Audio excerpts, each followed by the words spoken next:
Okay so आज का जो हमारा टॉपिक है वो है ऑस्टियोमैलेशिया, जो कि ऑर्थोपेडिक डिसऑर्डर है। एक तरह का ऑर्थोपेडिक डिसऑर्डर है। और ये जो वर्ड है ऑस्टियोमैलेशिया, ये सिनोनिम्स है रिकेट्स का। मतलब ऑस्टियोमैलेशिया जो है वो रिकेट्स जो डिज़ीज़ है उसका एक तरह का सिनोनिम है, जैसे कह सकते हैं, क्योंकि रिकेट्स जो होता है वो बच्चों में होता है और ऑस्टियोमैलेशिया जो होता है वो एडल्ट्स में होता है। ओके, सो ये एक तरह की ऑर्थोपेडिक डिज़ीज़ है जो कि एडल्ट्स में देखने को मिलती है। तो इसका पूरा हम डेफिनेशन, इसका कॉज, साइन, सिम्टम्स और इसका पूरा जो टॉपिक है वो हम इस वीडियो में कवर करेंगे। तो अब जान लेते हैं इसके डेफिनेशन को। So what is ऑस्टियोमैलेशिया?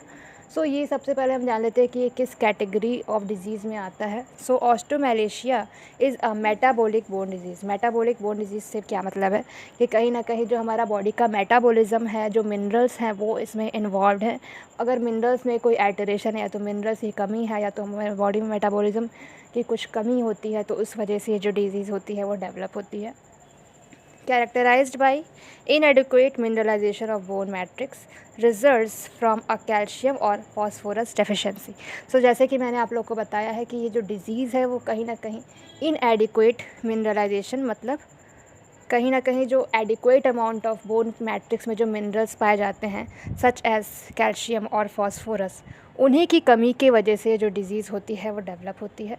Okay, it is the softening of the bone due to lack of vitamin D और a problem with body ability to break down and use the vitamin. मतलब ये जो डिज़ीज़ हो रही है वो कैसे डेवलप हो रही है? Due to deficiency of vitamin D. जो वाइटामिन डी होता है वो हमारे बॉडी में कैल्शियम का मेटाबॉलिज्म करता है, तो उसकी अगर कमी हो जाती है तो बॉडी में कैल्शियम की कमी हो जाती है, और जो बोन्स होती हैं उनमें भी कैल्शियम की कमी हो जाती है। और बोन में अगर कैल्शियम की कमी हो जाएगी तो बोन कहीं ना कहीं वीक पड़ने लगेगा। इसीलिए इसे हम कहते हैं it is the softening of bone. कहीं ना कहीं बोन वीक के साथ सॉफ्ट होता जाएगा, क्योंकि इसमें वाइटामिन डी की कमी हो जाएगी। सो ये था इसका डेफिनेशन। अब पढ़ लेते हैं इसके इटियोलॉजी, इसके कॉजेज़ को। So one of the most common cause is mall nutrition. कहीं ना कहीं जो बॉडी होता है उसमें प्रॉपर न्यूट्रिशन नहीं मिल पाता है, जिसके कारण जो बोन होते हैं उसमें भी प्रॉपर कैल्शियम का या तो फॉस्फोरस का एब्जॉर्प्शन नहीं हो पाता है due to lack of vitamin D. So ये एक तरह का कारण है।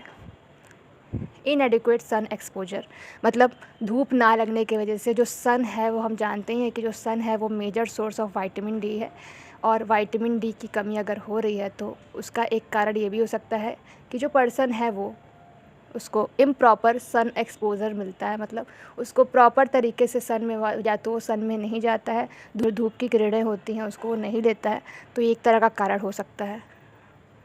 Third one is mall absorption of vitamin D in small intestine.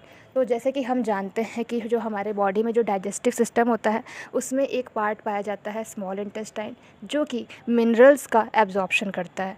तो अगर जो स्मॉल इंटेस्टाइन में ही वाइटामिन डी का एब्जॉर्प्शन नहीं होगा तो कैल्शियम नहीं बनेगा, फॉस्फोरस नहीं बनेगा, और वो बोन तक नहीं जाएगा, जिसके कारण ये जो डिज़ीज़ होगी वो डेवलप होगी।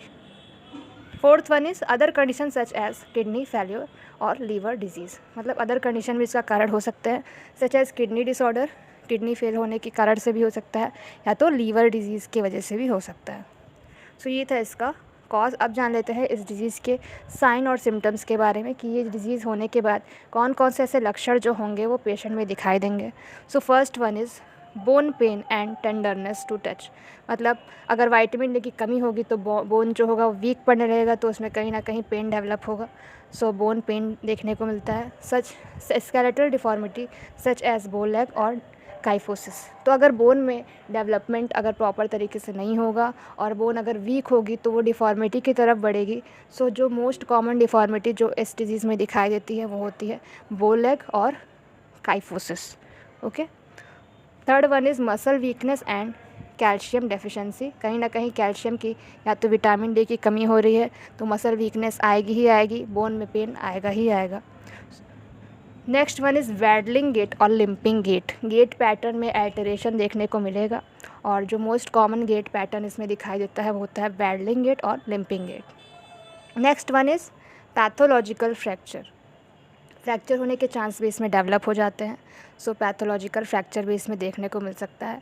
या वर्टिब्रल कंप्रेशन, जो वर्टिब्राज होती हैं उनमें कहीं ना कहीं गैप जो होता है वो रिड्यूस हो जाता है। सो वर्टिब्रा के कंप्रेशन भी देखने को मिलता है। मसल हाइपोटोनिया, मसल की जो टोन है वो डिक्रीज़ हो जाती है, सो ये भी कंडीशन देखने को मिल सकती है। हाइपोकैल्सीमिया अभी देखने को मिलता है। सो ये सारे जो थे वो थे साइन और सिम्टम्स ऑफ ऑस्टियोमैलेशिया। अब जान लेते हैं इस डिजीज़ के पैथोफिजियोलॉजी के बारे में। So due to etiological factor there is a deficiency of vitamin D. Okay, due to etiological factor, यहाँ मैं लिख देती हूँ कि due to etiological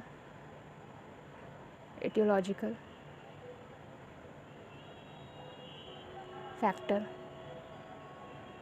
there is deficiency of vitamin D. Vitamin D की कमी हो जाती है, जिसकी वजह से हाइपोकैल्सीमिया देखने को मिलता है। कैल्शियम का लेवल जो होता है वो डिक्रीज़ हो जाता है। Okay, increase PTH means PTH जो हार्मोन होता है, पैराथायरॉयड हार्मोन होता है, उसका जो लेवल होता है वो ब्लड में इंक्रीज़ हो जाता है, जिसकी वजह से increase plasma calcium and phosphorus, जिसकी वजह से प्लाज्मा में कैल्शियम और फॉस्फोरस की मात्रा बढ़ जाती है, जिसकी वजह से बोन का रिजॉर्प्शन स्टार्ट हो जाता है, जिसकी वजह से ऑस्टियोमैलेशिया जो डिजीज़ होती है वो डेवलप हो जाती है। सो ये था इस डिज़ीज़ का पैथोफिजियोलॉजी। अब जान लेते हैं इसके डायग्नोसिस के बारे में कि इस डिज़ीज़ को हम कैसे डायग्नोस कर सकते हैं, कैसे रूल आउट कर सकते हैं। So first one is physical examination and history taking. उसके बाद ब्लड टेस्ट कराते हैं to check the level of vitamin D in the body. Next one x-ray कराते हैं to look at bone structure. Next one is bone mineral density scan कराते हैं to measure amount of calcium and phosphorus in the bone. And CT scan and MRI scan कराते हैं radiological finding. सो ये था इसका diagnosis. अब जान लेते हैं इसके ट्रीटमेंट के बारे में। सो यही है कि मेडिकल मैनेजमेंट में हम पेशेंट को विटामिन डी के सप्लीमेंट को एडवाइस करते हैं, कैल्शियम के सप्लीमेंट को एडवाइस करते हैं, साथ ही साथ फॉस्फोरस सप्लीमेंट लेने को एडवाइस करते हैं। सनलाइट में उनको एडवाइस करते हैं कि ज़्यादा से ज़्यादा समय अपना सनलाइट में बिताएं।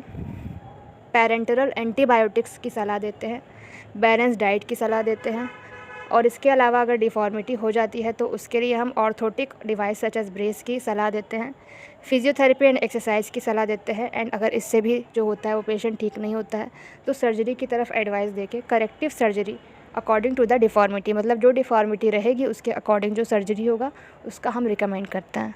सो ये था जो था वो था ऑस्टियोमैलेशिया का lecture, and I hope so कि आप लोग को ये बहुत ही क्लियर हुआ होगा। सो तब तक के लिए बाय एंड टेक केयर।